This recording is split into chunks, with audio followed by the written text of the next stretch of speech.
The fire is dying. You sit close enough to feel its last pockets of heat. But beyond that faint orange glow, the world dissolves into black. Around you, a small group huddles in silence. No one wanders. No one truly sleeps. Somewhere, just beyond the light, something moves. A twig snaps. Every head turns at once. You see nothing, but something out there sees you. And in this moment, one question is louder than your heartbeat. What is actually waiting out there in the dark? Because for most of human history, the dark was where the hunters lived. Long before cities, walls, or electric light, humans lived exposed. On open savannas, in dense forests, in caves carved into stone.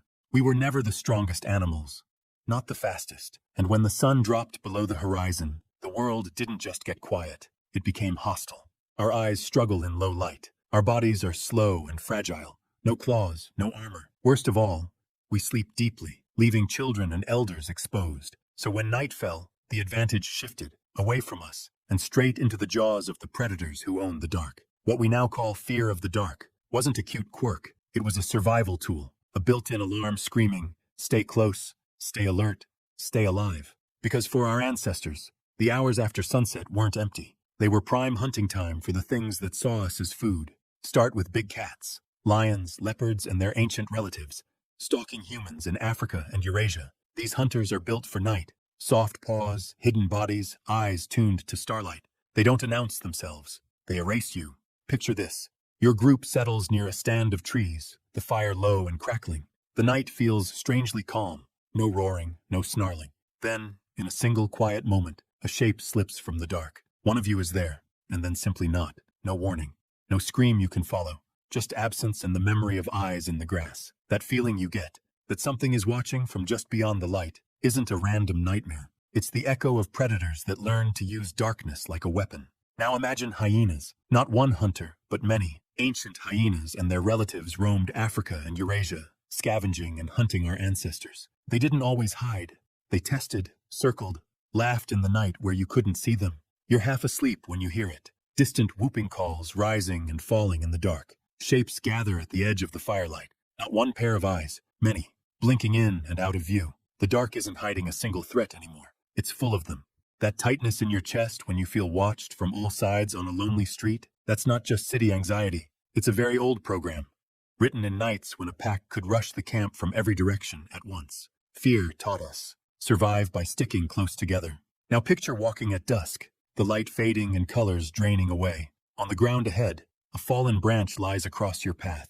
You step over it, and it moves. Large constricting snakes have been hunting mammals, including primates, for tens of millions of years. Snakes don't chase. They wait, perfectly still, perfectly hidden, until it's almost too late. Our visual systems evolved to spot snake-like shapes faster than almost anything else. That instant jolt, the full-body recoil at a long, coiled shape, that's your brain running ancient software.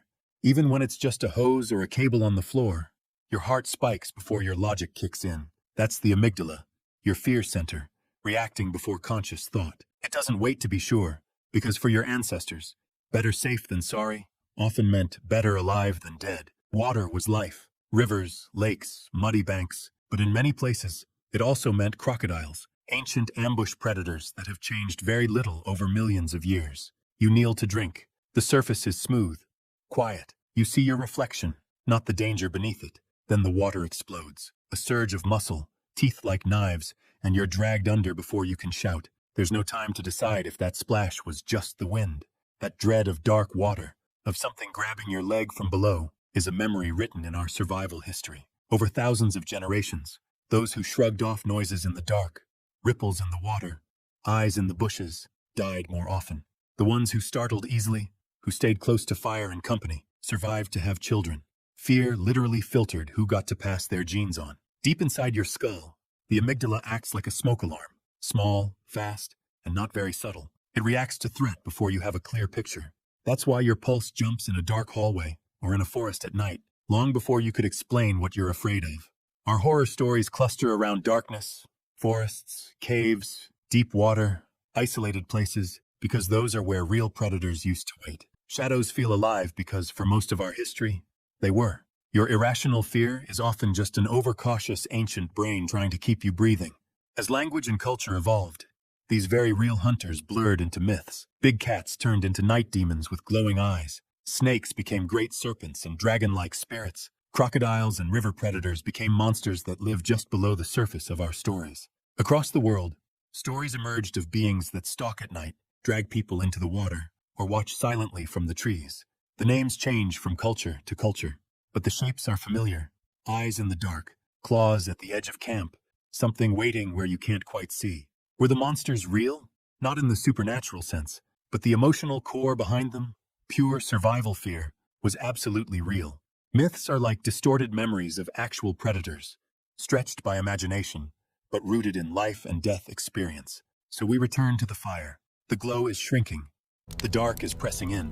Something is moving just outside your vision. Then the scene shifts. To you, lying in bed, lights off, the hallway a strip of pure black. Your heart beats a little faster, even though you know you're safe. That fear of the dark you feel isn't childish. It's one of the oldest warning systems your species ever evolved. A whisper from every ancestor who survived the night. When the lights go out, you're not just afraid of the dark. You're remembering what once hunted us inside it.